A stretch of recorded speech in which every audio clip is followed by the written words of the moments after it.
салому алейкум дӯстдорони варзиш ва имрӯз бошад мо беҳтарин хабарҳои ММА-ро ҷамъ намудем ки пешкаши шумо менамоем. канали мо нав ташкил аст ва ба кӯмаки шумо зиёд ниёз дорем.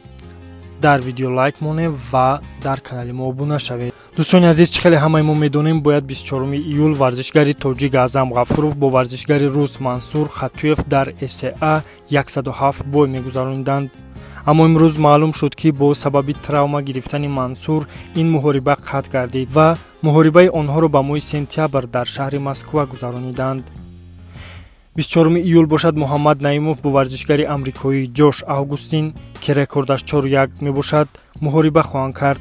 бояд қайд намуд ки Муҳаммад Наимов бояд бо Коби Бовен меҷангид, аммо бо сабаби номаълум Коби аз ин муҳориба даст кашид. шумо метавонед ин муҳорибаро соати 4 бо вақти душанбе дар канали UFC Fight Pass тамошо кунед ва мо бошад ба Муҳаммад Наимов танҳо ғолибиятро таманно мекунем.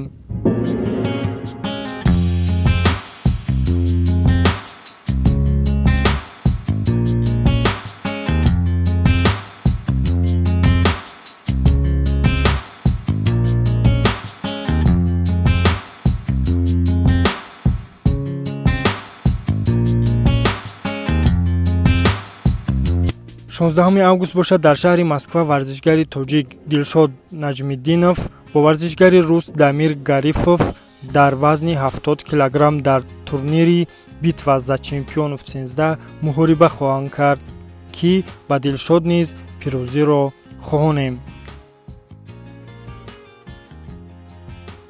ин буд дӯстони азиз видеои имрӯзаи мо. дар видео мо лайк монед ва видеои навбатиро интизор бошед. хайр.